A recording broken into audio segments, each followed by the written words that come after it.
Saudações de paz. Eu me chamo Gabriel Martins e seja bem-vindo ao nosso devocional.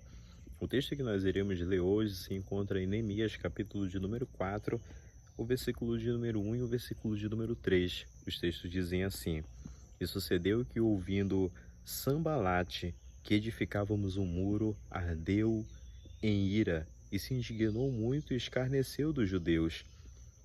E estava com ele Tobias, o amonita, e disse: Ainda que edifiquem, vindo uma raposa derrubará facilmente o seu muro de pedra. Os textos que nós lemos aqui não é outra coisa senão uma afronta, um deboche que homens irados estão fazendo contra o povo judeu, que agora está regressando do cativeiro. Neemias, que outrora era um copeiro do rei, conseguiu autorização para retornar à sua pátria e fazer a reedificação dos muros que estavam ali com brechas, estavam quebrados.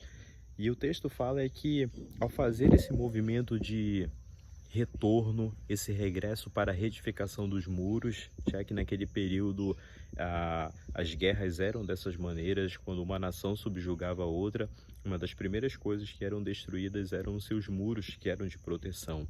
Não é à toa que o livro dos Provérbios chega a dizer que um homem que não domina o seu espírito é comparado a uma cidade sem muro, ou seja, está vulnerável.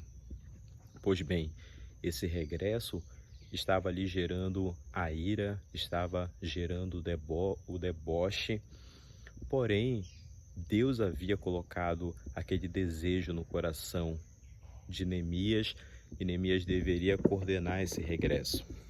Gente, a nossa reflexão hoje é a seguinte: todas as vezes que nós estivermos com o intuito de fazer ou começarmos a fazer um movimento de retorno, de regresso para aquilo que Deus ele tem nos chamado a fazer, a ira vai ser despertada diante de muitos inimigos. Algumas igrejas ali no livro de Apocalipse são orientadas a pararem e fazer o caminho de retorno, voltarem para Deus. Só que é nesse retorno que a gente vai ouvir muitas das vezes as palavras negativas, iremos ouvir as palavras de afronta.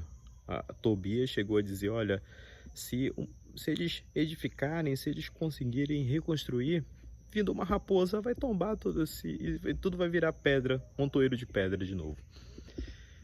Como é difícil, gente, a gente conseguir restaurar um nome que foi perdido.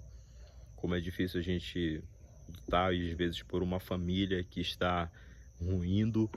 Como é difícil a gente lutar por uma amizade ali que de alguma maneira entrou em crise, um relacionamento, seja lá o que for. Mas por certo é que difícil, meus amados irmãos, é nós voltarmos a questões da nossa espiritualidade, a nossa busca ardente por mais de Deus.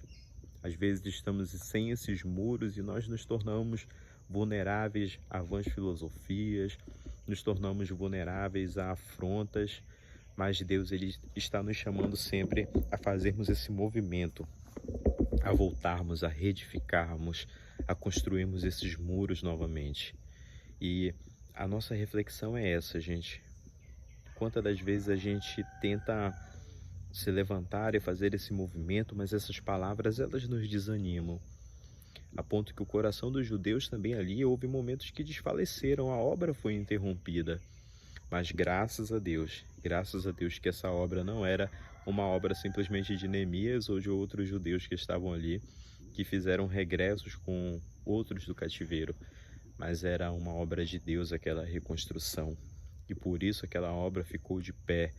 Houve um momento que Neemias orou a Deus e ele também colocou vigias para estarem de dia, de noite. Houve momentos que Neemias pediu até para que o povo se armasse.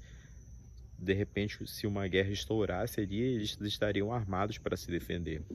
Então, você que me ouve, meu amigo, minha amiga, saiba que todo movimento que a gente faz de reedificação, de restauração, sempre vai haver dificuldades e problemas. Mas foi Deus que nos mandou, foi Deus que nos comissionou, foi Deus que nos ordenou, então as coisas irão dar certo. E nós temos essa pedra fundamental, nós temos essa rocha fundamental, que é o nosso Senhor e Salvador Jesus Cristo. Então que Deus te abençoe e um forte abraço.